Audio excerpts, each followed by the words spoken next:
Hey guys, hope you're all doing well. Now for today's video, I wanted to talk about a dinosaur that I don't really see get brought up too often, but still one that is pretty much confirmed to having had lived on Isla Nublar. In Jurassic World Fallen Kingdom, the carcass of a deceased tyrannosaurid dinosaur known as the Teratophoneus can be seen lying dead at the base of the radio bunker in that movie.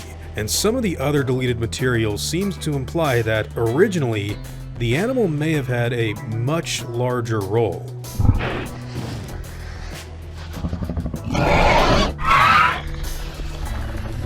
So before we go any further, I think it's important to let all of you guys know just what exactly a Teratophoneus is. This dinosaur was a carnivorous relative to T.rex that happened to live around Utah 77 million years ago in the late Cretaceous. Currently, it's known only from an incomplete skull and other pieces of its skeleton. However, Benjamin Lockwood actually has a completed specimen on display in his mansion in Fallen Kingdom, which I found to be rather interesting. Scientists have estimated that the Teratophoneus they uncovered could have grown up to somewhere around 20 feet long and possibly weigh around 1,400 pounds. However, it's also important to note that they don't think it was fully grown when it died.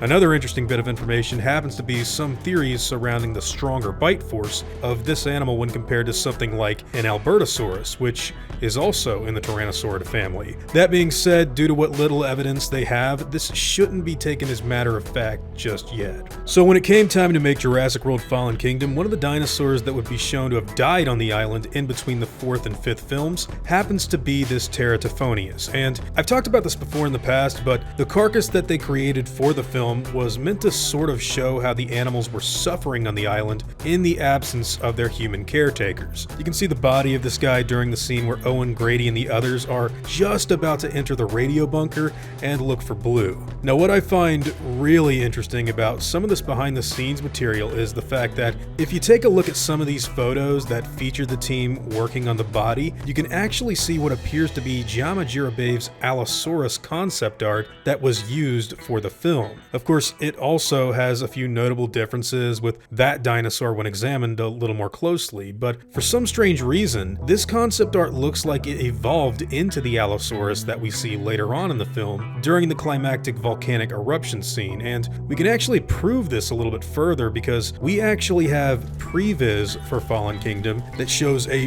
very different interaction that was originally going to take place on the island. You see, originally, the idea wasn't to have the Allosaurus roar at the Gyrosphere before it gets killed by a volcanic bomb, and instead, the Allo was actually going to try and go after a small baby Triceratops that had gotten away from its herd just before an adult trike would run up on it and kill the carnivore right before it made the kill.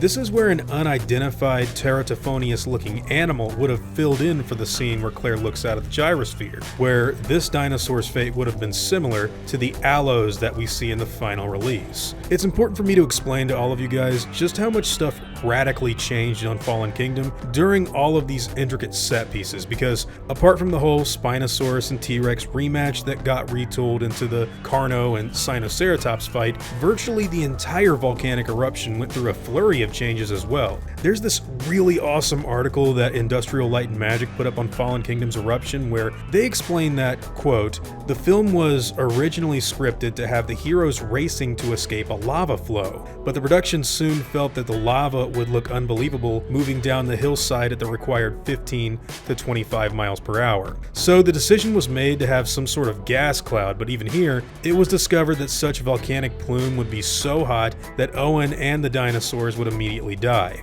A pyroclastic blast is oftentimes up to 2,000 degrees Fahrenheit. In the end, the team decided to have a dust and smoke cloud precede the actual gas and lava. However, some people still believe that what hits Owen is actually the full force of the initial pyroclastic flow, which isn't necessarily objectively true. If we look back at these previous scenes for the Teratophoneus and Allosaurus interactions, we can see that lots of lava is actually coming out to burn through the island, and what I'd assume would have been the initial idea for the pyroclastic flow was what they were working with at the time before adding that dust cloud. So where does this leave the Teratophoneus? Well, we know that InGen cloned one on Isla Nublar for usage in Jurassic World, but since it was never really shown off to the public in either of these two movies outside of this rotting carcass, it's hard to say what will become of him in the future. Maybe some of these guys survived the eruption of Mount Sibo, and maybe they didn't. Either way, this is just another example of a canon Jurassic Park dinosaur